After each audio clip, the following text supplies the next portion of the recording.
11-12 akan membahas tentang sistem pernapasan pada manusia.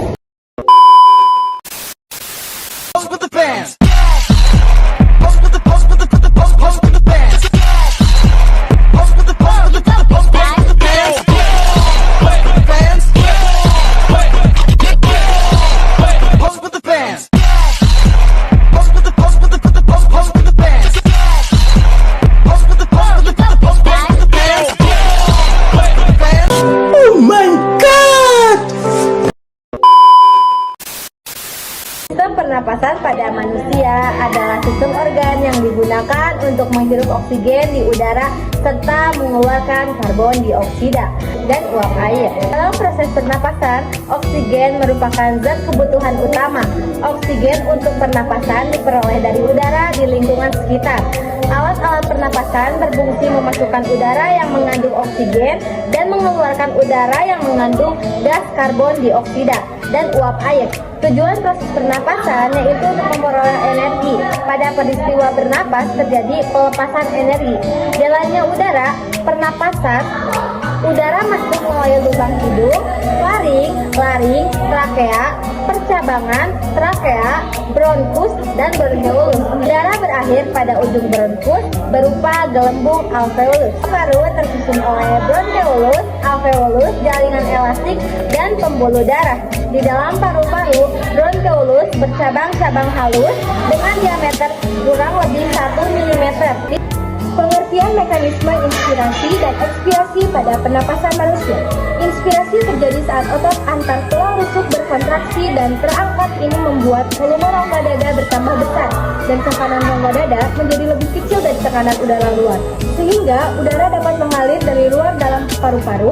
Dalam proses ekspirasi, otot antar tulang rusuk akan kembali ke posisi semula sehingga volume rongga dada akan mengecil, sedangkan tekanan membesar. Tekanan ini pun akan mendesak dinding paru-paru sehingga membuatnya membesar. Keadaan ini yang menyebabkan udara dalam rongga paru-paru terdorong keluar. Gangguan sistem pernapasan. Gangguan sistem pernapasan terjadi karena organ-organ pernapasan tidak berfungsi normal. Kelainan fungsi tersebut bisa disebabkan oleh yang pertama, perilaku yang merusak organ pernapasan, misalnya kebiasaan merokok. Yang kedua, polutan di udara yang melebihi batas ambang, misalnya CO2. Yang ketiga, infeksi penyakit. Kemajuan ilmu pengetahuan dan teknologi saat ini dapat mengatasi beberapa gangguan sistem pernapasan, tetapi teknologi tersebut membutuhkan biaya yang tidak murah. Pulmotor merupakan alat yang digunakan untuk melakukan proses pernapasan buatan. Alat ini biasanya digunakan pada pasien atau orang yang mengalami gangguan pernapasan seperti gangguan pernapasan karena tenggelam dan gangguan pernapasan karena kaget. Oksigen center biasanya dipasang ke pasien pada kondisi-kondisi darurat saja. Misalnya saja jika ada pasien yang mengalami koma, penyakit berat. Perubahan tekanan udara dalam proses pernapasan menjelaskan tentang prinsip tekanan udara yang lebih rendah pada saat inspirasi dan ekspirasi. Pada saat ekspirasi yang mempengaruhi aliran udara, alveolus dan pertukaran gas mengulas tentang proses difusi gas oksigen dari alveolus ke darah dan karbon dioksida dari darah ke alveolus yang terjadi selama inspirasi dan ekspirasi. Volume paru-paru.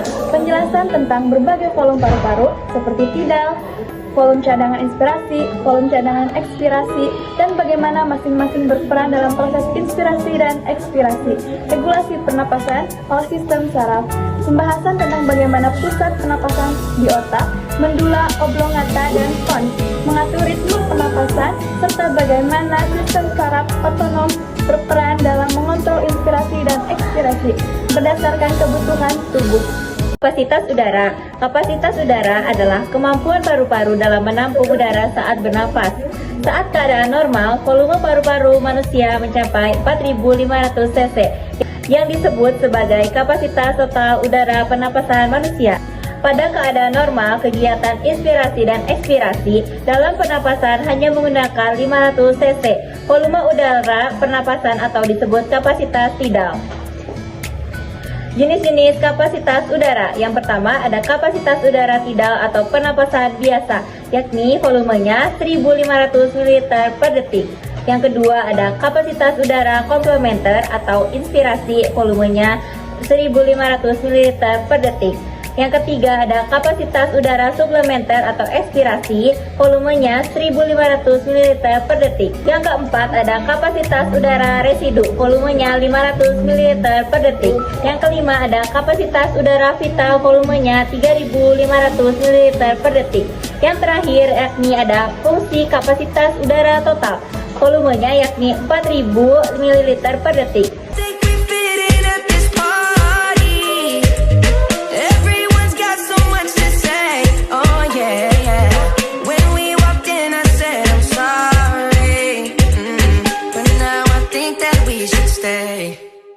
Cause I don't care when I'm with my baby, yeah. All the bad things disappear. You're making me feel like maybe I am somebody. I can deal with the bad nights when I'm with my baby, yeah. Oh yeah, yeah, yeah. Assalamualaikum warahmatullahi wabarakatuh. Di sini kami akan menjelaskan pernapasan paru-paru. Ini hidung, ini trakea, ini bronkus, di dalam bronkus ada alveolus dan alveolus, dan di pinggir-pinggirnya tubuh manusia.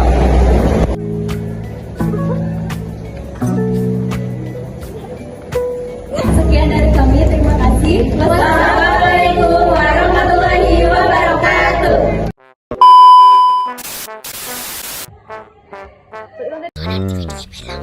Macam tak betul je budak ni. Pernapasan berdapat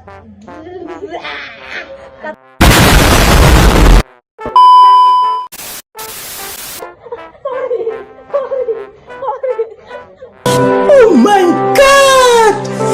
Wow!